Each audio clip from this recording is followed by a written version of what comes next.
Come on, let's try this again, and hopefully with better audio. I'm Bob the York, and I'm out running errands again. I'm actually heading towards a meeting with a client here out in Newcastle. So we're gonna have a little bit of a drive. We're gonna talk about some stuff. I had a really interesting conversation yesterday with one of my customers at the office. This gentleman from Venezuela, and we were talking about what's going to happen with Venezuela and all that stuff. And we got onto the subject of AI, artificial intelligence. And what was interesting was that I hadn't been aware yet that Maduro was using AI to keep track of the dissidents in Venezuela. I mean, I knew that he had his secret police or his Gestapo or whatever. Let's make sure we don't hit this car. Disappearing people that said naughty things. But even the Maduro government's using AI to track their people. And a lot of people ask me this question: hey, AI is so cool, what's going on with it? And AI is a lot more useful than just making fake naked pictures of your ex-girlfriend to trash talk her online. I mean, the real money maker, why are companies spending billions of dollars, hundreds of billions of dollars are going to be allocated towards building these massive data centers that are going to just suck up all of our energy? Elon Musk is talking about AI satellites in space and everything. ChatGPT and the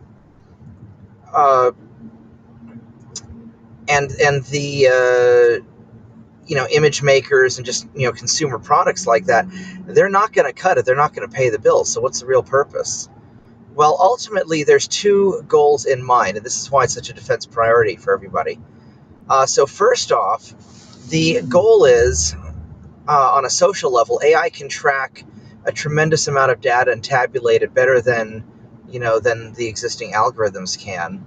And you can use it to implement a Chinese-style social credit score system to essentially affect people. If you say something inappropriate, you can have consequences. Now in China, they have the government do these consequences. In Europe, it'll be, and in America, it'll be allocated to private companies to debank you and other things. We're already seeing that. Let's say you wanted to buy a gun. Your credit card processing company may not allow the business to sell you a gun with a credit card. Just little things like that, right? Even though in your state it might be perfectly legal for you to do so. Or you have various internet censorships going on, prove your identity to get on social media, look at porn or whatever. And, porn's the low-hanging fruit, right? It's easy to say, oh, we need to protect our kids against porn or the dangers from social predators on social media.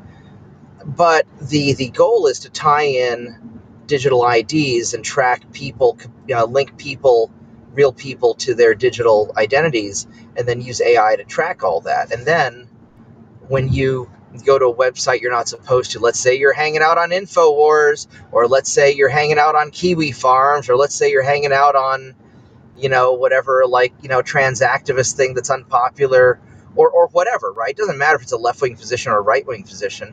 If you're hanging out saying naughty things that the government at the time doesn't like, then private companies can start restricting you and doing things, and this can all be tracked and managed by AI.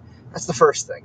Now, the second thing is that drone warfare, as we've seen in Ukraine, we've gone a long ways since the old days of the War on Terror, where we used Predator drones to launch Hellfire missiles into weddings.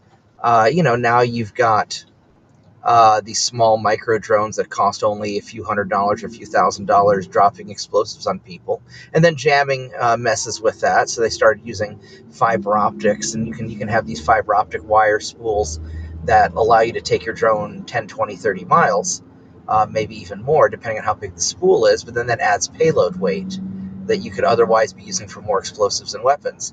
If you have AI, you could have a swarm of drones. You drop it out of a stealth bomber, and you drop 10,000 drones, say, go target the enemy soldiers without hitting ours.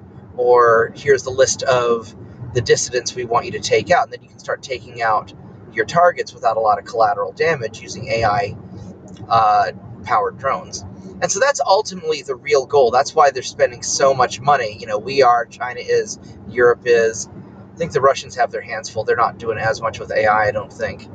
But, you know, I mean, even Venezuela is spending the money on AI, so it's a thing. And so it's far more than just having a little chat girlfriend, AI girlfriend online, or making snarky pictures for your latest memes that you're going to post. There's some serious real world consequences to it. So I just want to kind of clarify all that. And that's really what's going on. So anyway, I just want to share that thought while I was driving. I'm going to get back to enjoying my day, and I will see you guys hopefully for some gaming content tonight. Thank you and goodbye.